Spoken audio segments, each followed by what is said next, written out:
শিক্ষার্থী বন্ধুরা কেমন আছো তোমরা? আমি দীপ্ত কুমার পাল। এই পর্বে আমি তোমাদের ক্লাস 2 ইংলিশ ফর টুডে বইয়ের ইউনিট 7 লেসন 3 আলোচনা করব। দেখো বন্ধুরা, এখানে আছে ইউনিট 7 মানে অধ্যায় 7, লেসন 3 মানে পার্ট 3। দেখো বন্ধুরা, লেসন 3তে আছে শেপ অ্যান্ড সাইজ, আকৃতি এবং আকার। শেপ মানে আকৃতি, অ্যান্ড মানে এবং, সাইজ মানে আকার। অর্থাৎ এই লেসনে আমরা বিভিন্ন আকৃতি এবং তার আকার পড়ব বা শিখব। দেখো বন্ধুরা, এতে আছে লুক অ্যাট দ্য পিকচার, ছবিটির দিকে তাকাও, অ্যান্ড এবং সেই হোয়াট ইউ সি, বলো তুমি কি দেখো। লুক মানে তাকানো, অ্যাট মানে দিকে, পিকচার মানে ছবি, অ্যান্ড মানে এবং, সেই মানে বলা, হোয়াট মানে কি, ইউ মানে তুমি, সি মানে দেখা। তাহলে look at the picture and সেই হোয়াট ইউ সি মানে ছবিটির দিকে তাকাও এবং তুমি কি দেখো বলো। বন্ধুরা দেখো, নিচে আমরা সুন্দর একটি ছবি দেখতে পারছি। এটি একটি দেয়াল ঘড়ির ছবি। এই দেয়াল ঘড়িটি তৈরি হয়েছে বিভিন্ন আকৃতি নিয়ে। যেমন প্রথমে দেখো, এই ব্লু অর্থাৎ নীল কালারের আকৃতিটি চার কোণা এবং তার ভিতরে গোল লাল রঙের একটি ঘড়ি আছে। ঘড়ির কাঁটাগুলো দেখো সোজা দাগ এবং ঘড়ির সংখ্যা দেখো সোজা দাগ দিয়ে বোঝানো আছে। তার নিচে দেখো চার কোণা লম্বা একটি আকৃতি আছে কমলা রঙের, তার ভিতরে সবুজ রঙের দেখো চার কোণা একটি লম্বা আকৃতি এবং তার মাথায় তিন কোণা আকৃতির একটি সবুজ আকৃতি আছে। বন্ধুরা দেখো, এখানে বিতে বলছে draw the grand clock, grand ক্লকটি আঁকো, অ্যান্ড কালার ইট এবং এটি রং করো। ড্র মানে আঁকা, গ্র্যান্ড বলতে উপরের এই ঘড়িটিকে গ্র্যান্ড, ক্লক মানে ঘড়ি, গ্র্যান্ড ক্লক বলা হয়েছে। গ্র্যান্ড মানে বড় বোঝায়, ক্লক মানে ঘড়ি, অর্থাৎ এই বড় ঘড়িটি তোমাদের আঁকতে বলছে। অ্যান্ড মানে এবং, কালার মানে রং করা, ইট মানে ইহা বা এটি। তাহলে draw the grand clock and colour it, বড় ঘড়িটি আঁকো এবং এটি রং করো। বন্ধুরা দেখো, সিতে আছে লুক, লিসেন অ্যান্ড সে, তাকাও, শোনো এবং বলো। Trace the shape in air, আকৃতির চিহ্নের উপর হাত ঘোরাও। লুক মানে তাকানো, লিসেন মানে শোনা, অ্যান্ড মানে এবং, সেই মানে বলা। তাহলে লুক, লিসেন অ্যান্ড সেই মানে তাকাও, শোনো এবং বলো। ট্রেস মানে চিহ্ন, শেপ মানে আকৃতি, ইন মানে ভিতরে, এয়ার মানে বাতাস বা বায়ু। Trace the shape in air, আকৃতির চিহ্নের উপর হাত ঘোরাও। অর্থাৎ এভাবে বিভিন্ন আকৃতি আছে, এই আকৃতির চিহ্নের উপর তোমাদের হাত ঘুরিয়ে এমন আকৃতি আঁকতে বলছে। যেমন প্রথমে দেখো লাল রঙের গোল আকৃতি, এটির নাম হচ্ছে সার্কল মানে বৃত্ত, CIRCLE, সার্কল মানে বৃত্ত। তারপরে দেখো আমরা নীল রঙের একই মাপের একটি চার কোণা বক্স দেখতে পারছি, এর নাম হচ্ছে স্কোয়ার, SQUARE, স্কোয়ার মানে বর্গ বা বর্গক্ষেত্র। তারপরে আমরা সবুজ রঙের তিন কোণা একটি আকৃতি দেখতে পারছি, এটির নাম হচ্ছে ট্রায়াঙ্গেল মানে ত্রিভুজ, TRIANGLE, ট্রায়াঙ্গেল মানে ত্রিভুজ। তারপরে দেখো কমলা রঙের আমরা চার কোণা একটি লম্বা আকৃতি দেখতে পারছি, এটির নাম হচ্ছে রেক্ট্যাঙ্গেল, রেক্ট্যাঙ্গেল মানে আয়ত বা আয়তক্ষেত্র, RECTANGLE, রেক্ট্যাঙ্গেল।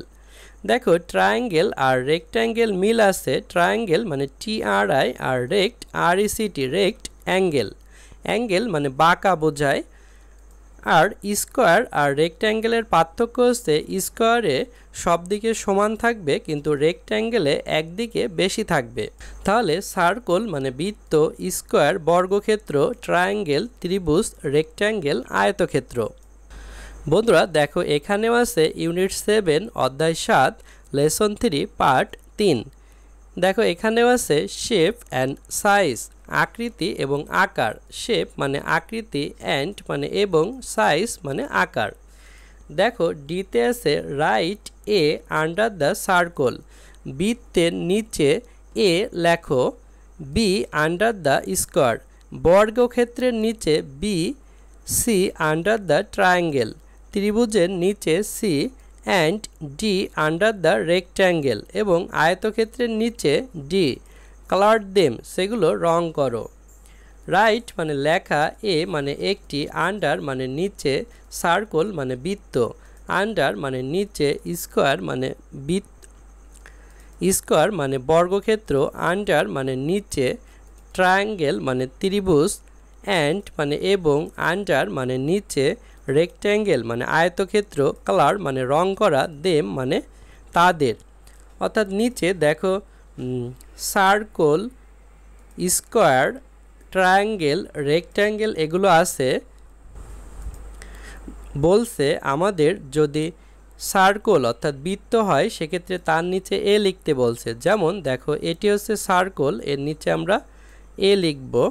তারপরে স্কোয়ার যদি বর্গক্ষেত্র হয় তাহলে তার নিচে বি লিখতে বলছে, এটি হচ্ছে বর্গক্ষেত্র, এর নিচে আমরা বি লিখব।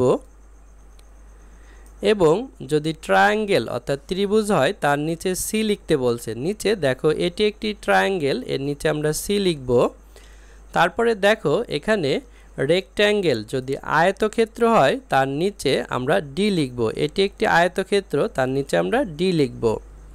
তারপরে কালার দেম, এগুলো রং করতে বলছে। যেমন বৃত্ত এটি রেড, লাল, লাল রং করতে হবে।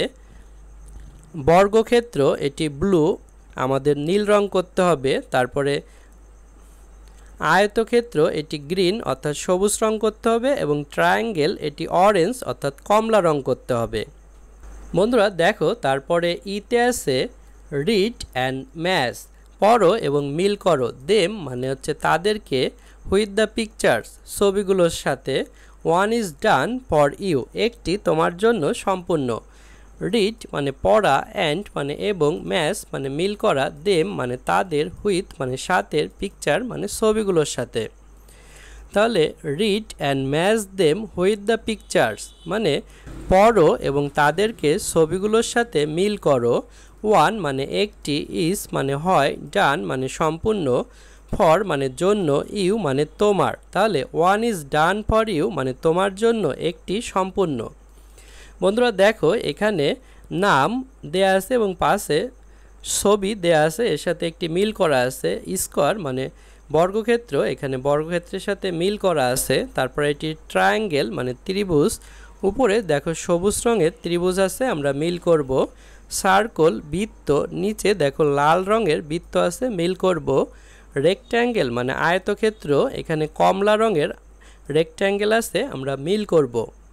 বন্ধুরা দেখো তারপরে এপে বলছে look for the different shape, বিভিন্ন আকৃতি খোঁজো, ইন ইয়োর ক্লাসরুম তোমার শ্রেণীকক্ষের ভিতরে, অ্যান্ড এবং, সেই হোয়াট শেপ দেই আর বলো সেগুলো কি আকৃতি। লুক মানে তাকানো, ফর মানে জন্য, কিন্তু লুক ফর এর বাংলা হচ্ছে খোঁজা অর্থাৎ কোনো কিছু খুঁজে বের করা। ডিফারেন্ট মানে ভিন্ন, শেপ মানে আকৃতি, ইন মানে ভিতরে, ইয়োর মানে তোমার, ক্লাসরুম মানে শ্রেণীকক্ষ, অ্যান্ড মানে এবং, সেই মানে বলা, হোয়াট মানে কি, শেপ মানে আকৃতিগুলো, দেই মানে তারা, আর মানে হয়। তাহলে look for the different shape in your classroom তোমার শ্রেণীকক্ষের ভিতরে বিভিন্ন আকৃতি খোঁজো, অ্যান্ড সেই হোয়াট শেপ দেই আর এবং বলো সেগুলো কি আকৃতি। জি সেই ড্র অ্যান্ড কালার বলো আঁকো এবং রং করো। সেই মানে বলা, ড্র মানে আঁকা, অ্যান্ড মানে এবং, কালার মানে রং করা। তাহলে সেই ড্র অ্যান্ড কালার মানে বলো আঁকো এবং রং করো। বন্ধুরা আজ আমাদের ভিডিও এ পর্যন্তই। এর পরের ভিডিওতে আমরা পরবর্তী লেসন আলোচনা করব। ভালো থেকো তোমরা।